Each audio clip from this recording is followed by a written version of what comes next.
Ese conflicto, ese hipotético conflicto entre nuestra especie y la especie, llamémosla extraterrestre, que viene de alguna manera a explotarnos porque, según parece, utiliza nuestro material biogenético, en mi opinión no existe.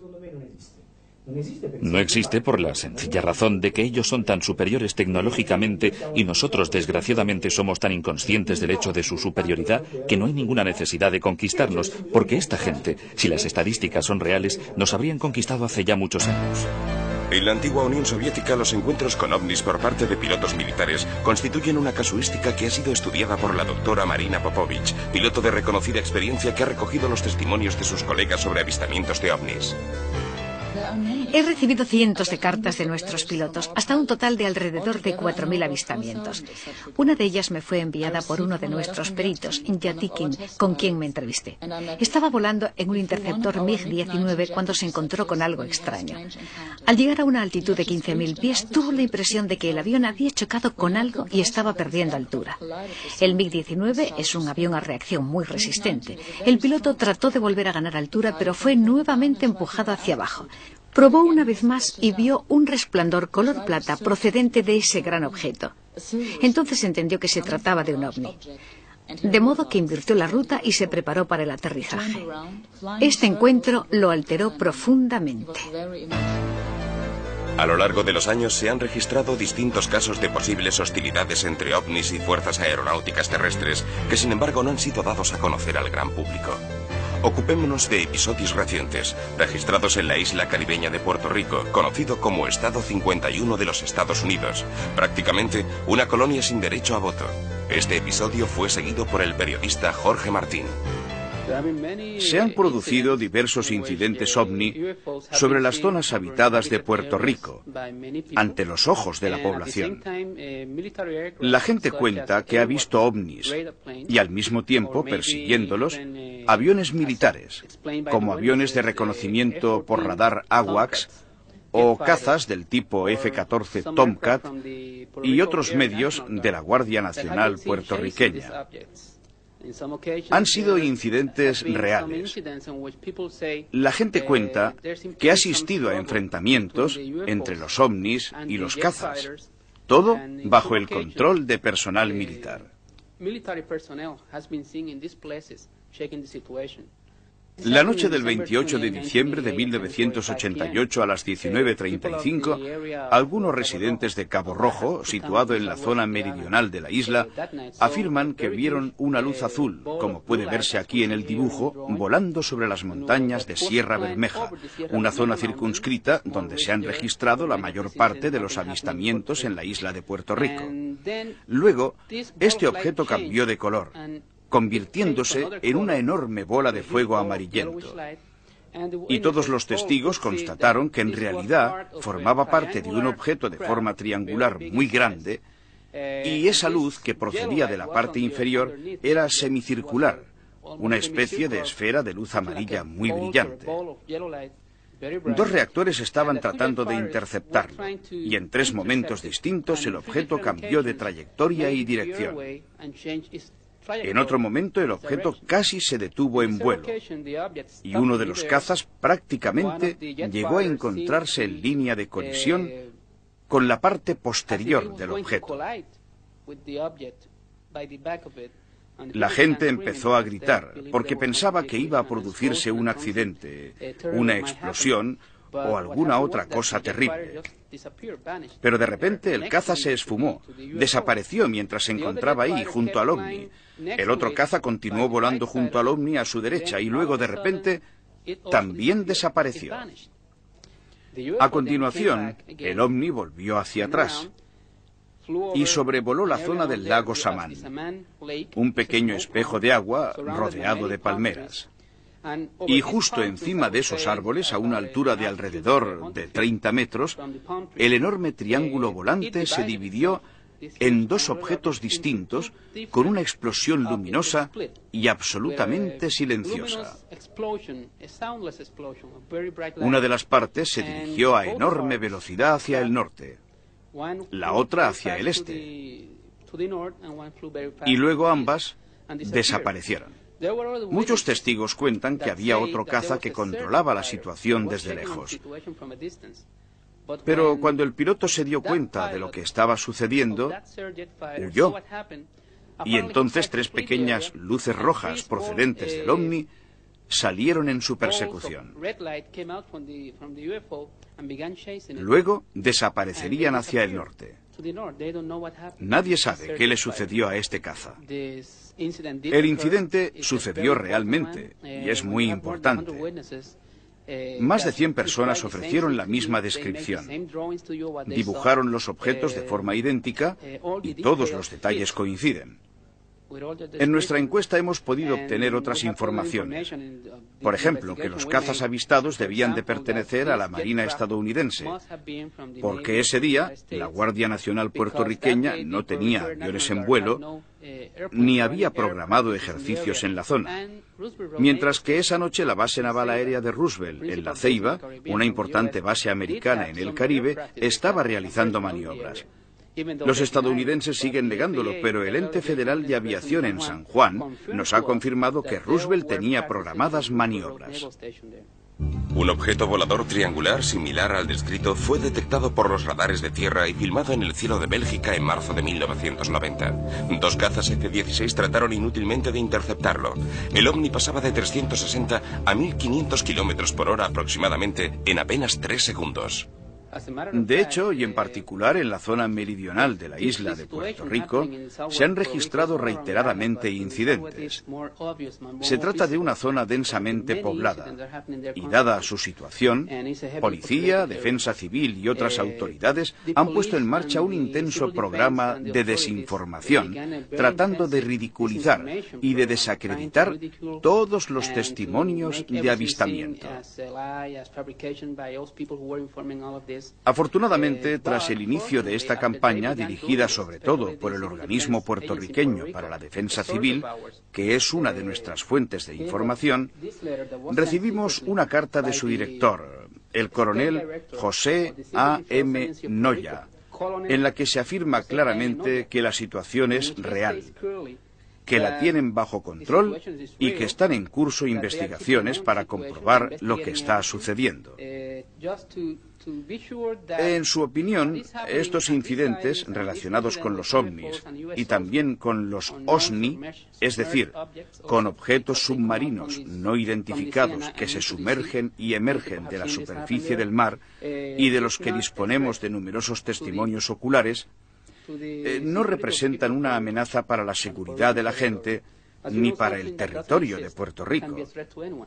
Es evidente que algo que no existe no puede representar una amenaza para nadie.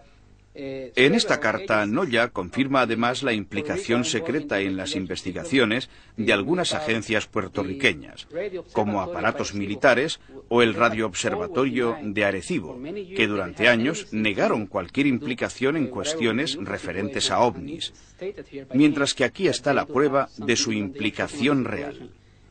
Las declaraciones de Noya revisten enorme importancia, porque él es el oficial de contacto entre la Guardia Nacional puertorriqueña y la DIA estadounidense.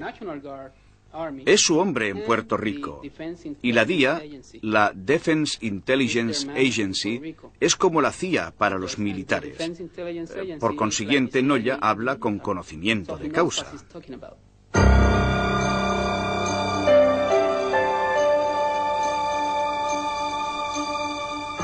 La mañana del 14 de mayo de 1988, un joven puertorriqueño, Amaury Rivera, fotografió un enorme platillo volante perseguido y rodeado por 2 aviones interceptores. Pero lo que hace que estas extraordinarias fotografías sean aún más interesantes son las declaraciones de Rivera, que afirma que estableció contacto con la tripulación de este ovni. Tenía que fotografiar a un grupo musical que actuaba en un nightclub. Mi prima me había dejado su cámara de fotos, que estaba cargada. Cuando volví a casa me encontré con 2 pequeños seres que, aunque extraños, no me parecieron hombres espaciales. Me cogieron y me condujeron a un lugar donde había otros seres humanos que podían ser también puertorriqueños. Entró entonces en escena otro ser que afirmó que procedía de otro planeta. Estaba vestido de negro, tenía la piel oscura, pero no era negro. Tenía cabellos negros largos hasta los hombros y se dirigió a nosotros verbalmente, no telepáticamente.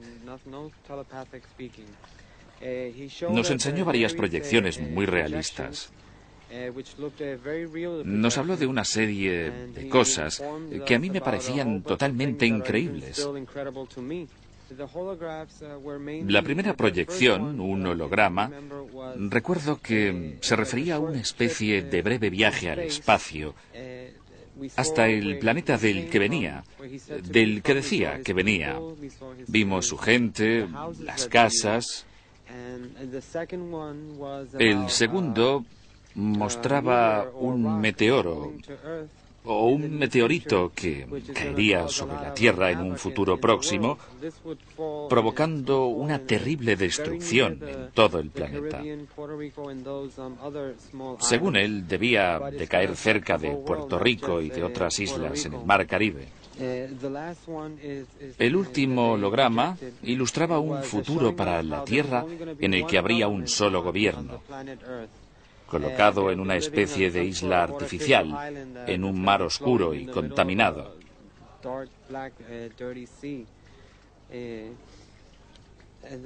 Al final, este hombre volvió a llevarme a mi coche, que sin embargo se encontraba en un lugar distinto de aquel en el que se había producido el encuentro. Aparentemente habían transportado también mi coche, no solo a mí. En ese momento vi unos aviones en el cielo. Cogí la cámara de mi prima y tomé las fotos. Inmediatamente decidí hacer públicas 4 de ellas. Parecía que los reactores estuvieran vigilando la zona. Solo pude captar un avión en cada foto, pero en realidad los aviones eran 3. O bien en la primera instantánea fotografié uno de ellos, mientras que en las otras aparecen el segundo y el tercero, porque volaban a cierta distancia y miraban muy lejos. Así, mientras un caza volvía, el otro efectuaba el viraje por el otro lado. De esta manera siempre había un avión cerca del objeto. El caso de Amaury es importante porque incluye una abducción efectuada por alienígenas. Uno de ellos era de apariencia humana. Los otros 2, los pequeños, le explicaron que eran unos androides orgánicos, genéticos o biológicos que podían permanecer solo durante cortos periodos en nuestra atmósfera, pues de lo contrario ponían en peligro su existencia. Eso es todo lo que Amaury pudo saber del extraterrestre de aspecto humano que le habló en la nave. Es un caso muy importante también por las pruebas que Rivera proporcionó de su experiencia. Cuando dejaron que se fuera, tenía una cámara y pudo así tomar unas fotografías tanto del objeto donde había sido conducido y que tenía forma de platillo volante, como de algunos cazas estadounidenses, unos F-14. En casi todos los episodios registrados en esta isla, siempre resultan implicados F-14 en fase de interceptación, de obstaculización y de persecución de ovnis en vuelo sobre Puerto Rico. Pudo reproducirlos junto al ovni. Por consiguiente, parece evidente que el gobierno nos ha mentido durante años. Las fotos lo prueban. De hecho, las fotografías muestran un ovni y algunos cazas ocupándose de él, a pesar de que durante años el gobierno haya negado cualquier implicación. El caso Rivera cuenta con el apoyo de los testimonios de otras personas con las que, según parece, entraron en contacto los mismos alienígenas que habían secuestrado también a Rivera. Sin embargo, por cuanto respecta al secuestro, se trata de un episodio totalmente distinto. Existe, por tanto, un ser de aspecto humano que está entrando en contacto con personas en toda la zona sudoccidental de Puerto Rico, en particular con algunos residentes de la localidad de Yauco. Tal es el caso de un pescador, Andrés Maldonado, que decidí presentar a Rivera porque me contó muchas cosas que nadie podía saber excepto Rivera y yo. Yo era el único que conocía el nombre del extraterrestre y otros detalles que Rivera utilizaba para comprobar si otras personas habían entrado también en contacto con ese ser la misma noche de su abducción. En efecto, en la nave alienígena había unas 40 personas además de él. Cuando Maldonado me proporcionó datos que no podía saber porque no estaba implicado en el caso de Rivera, les preparé una entrevista. Parece ser que el mismo alienígena se había puesto en contacto con otras 3 personas. Por consiguiente, están entrando en contacto con un número creciente de personas, como si prepararan algo.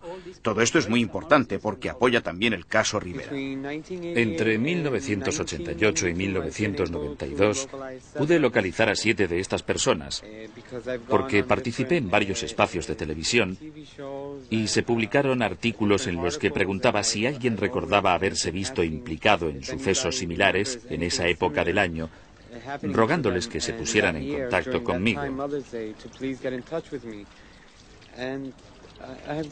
Efectivamente, lo hicieron un centenar de personas, de las cuales, sin embargo, solo 7 habían vivido realmente esa experiencia. Debo entrevistarme con otras 7, quizá no las encuentre nunca, o puede que vean este programa. Conocí a Amaury Rivera gracias a Jorge Martín, que me lo presentó poco después de mi llegada a Puerto Rico con un equipo de investigadores mexicanos. En un principio lo encontré muy reacio a describir su caso, porque solo de pensarlo sentía todavía miedo. Fue necesario bastante tiempo antes de conseguir crear una atmósfera en la que se sintiera a gusto. Cada vez que hablaba de ello, se mostraba aterrorizado y palidecía. Estaba asustado. Pero hoy ya ha evocado todos los detalles de forma tan minuciosa que ha sido capaz de afrontar su experiencia sin traumas. Hemos constatado que se halla en condiciones de controlar sus emociones y de describir el contacto profundizando en él.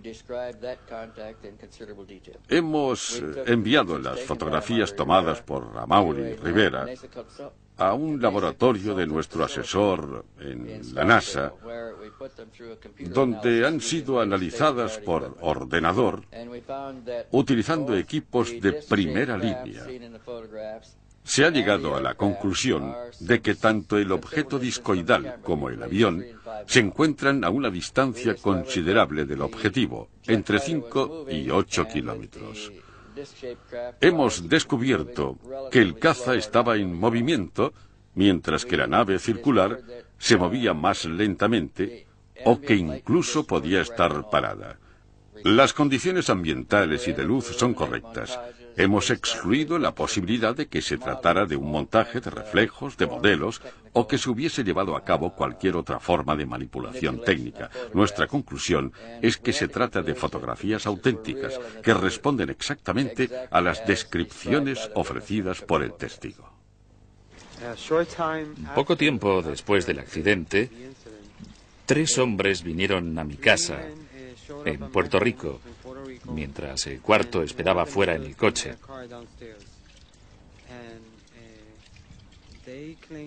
Dijeron que eran de la CIA y me dieron 2 hojas de papel. Pero yo estaba tan asustado que no era capaz ni tan siquiera de leerlas.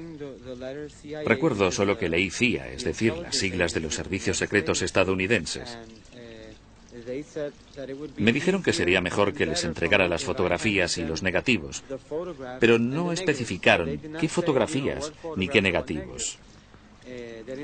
Yo respondí que no sabía de qué estaban hablando. Me dijeron que así sería más fácil, porque tenían una orden de registro.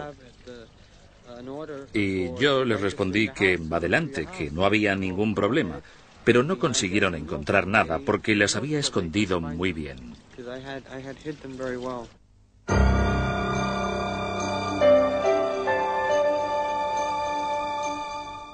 Los resultados son los siguientes. Los hechos de Puerto Rico sucedieron realmente y subsisten elementos comunes que los relacionan. La mayor parte de las personas implicadas son de sexo femenino, diría que con una proporción de 5-1, y no es que esto sea algo de lo que estar orgullosas.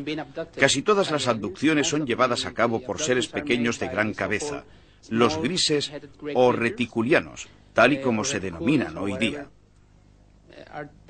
Es un modelo que se ha presentado también en episodios registrados en Estados Unidos y en otros lugares, que estos extraterrestres parecen seguir mediante programas genéticos. Muestran un marcado interés por nuestra genética y nuestro sistema reproductor, pero sin excluir el desarrollo espiritual de los hombres.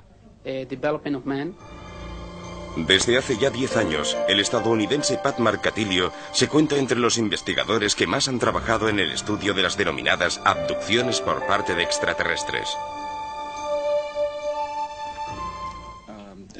Una abducción es una experiencia que las personas viven como un sueño real, en el que están aterrorizadas. Literalmente se mueren de miedo por algo que interacciona con ellas. A veces, cuando van por la calle, o en el coche, o mientras caminan. Algo a lo que tienen un terror extremo. La experiencia en cuestión, con esta sensación de ser como una presa, vuelve por la noche, cuando están en la cama o durante el día, mientras andan por la calle. Luego, por la mañana, cuando se despiertan, reviven esta pesadilla que tiene el poder de producirles casi un shock. No saben a quién dirigirse, con quién hablar, y por tanto, en la mayor parte de los casos, se guardan todo en su interior, empezando así a dañarles la salud.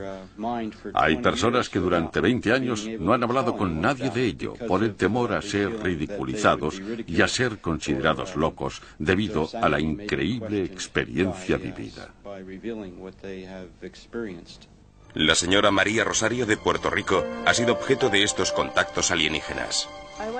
Lo primero que quiero decir es que lo que me sucedió es muy importante y es real.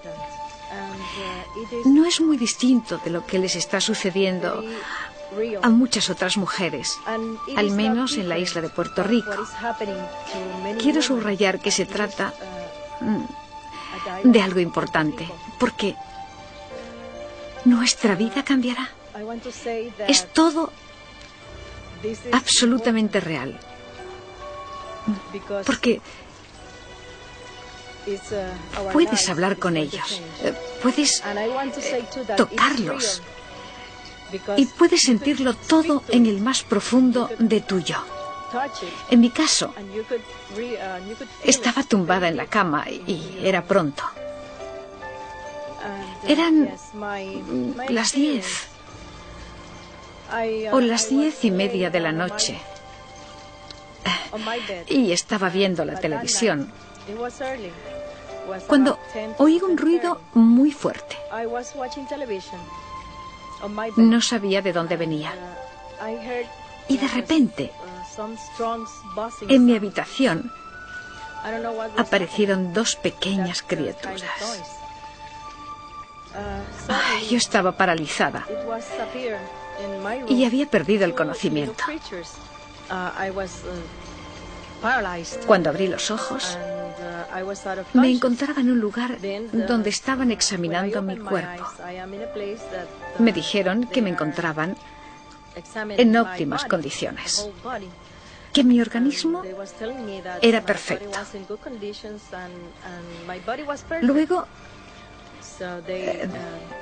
me hicieron un examen ginecológico y extrajeron algo de mi ovario izquierdo. Diría que esto es lo que sucedió la primera vez. La segunda vez se presentaron del mismo modo, con el mismo procedimiento. Yo perdí de nuevo el conocimiento. Y cuando abrí los ojos, me encontraba en un lugar, diría, similar a Cabo Rojo. Me llevaron a un lugar en las montañas, en Puerto Rico, y me enseñaron a una niña ya mayorcita. Cuando vi a esa niña, no podía creerlo porque Porque era yo. Esa niña era yo. Les dije, pero, ¿qué es esto? Es imposible. ¿Cómo lo habéis hecho? Es imposible. Esa soy yo. Esa niña soy yo. ¿Cree usted que los extraterrestres consiguieron clonarla gracias a su material genético? Sí, a partir de mi material genético. Porque esa niña era yo. Y es así como me siento. Es así como siento a esa niña. Esa niña era yo misma. ¿Le dijeron por qué habían creado ese clon? ¿Por qué? Creo que porque querían implantar una forma de vida en nuestro planeta.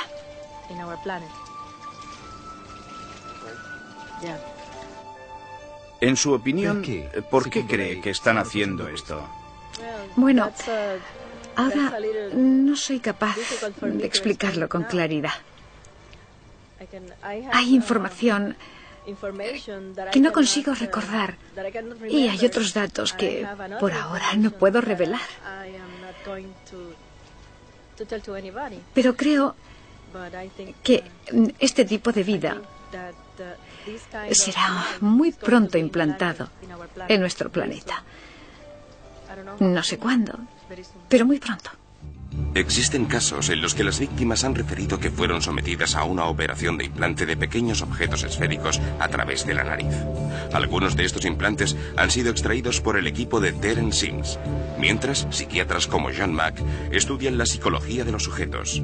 En otros casos analizados por Pat Marcatillo, la extirpación quirúrgica no ha sido posible, ya que el cuerpo extraño con un diámetro de 3 milímetros había sido colocado en el cráneo a través de los senos nasales. ¿Se trata de pruebas que confirman los contactos?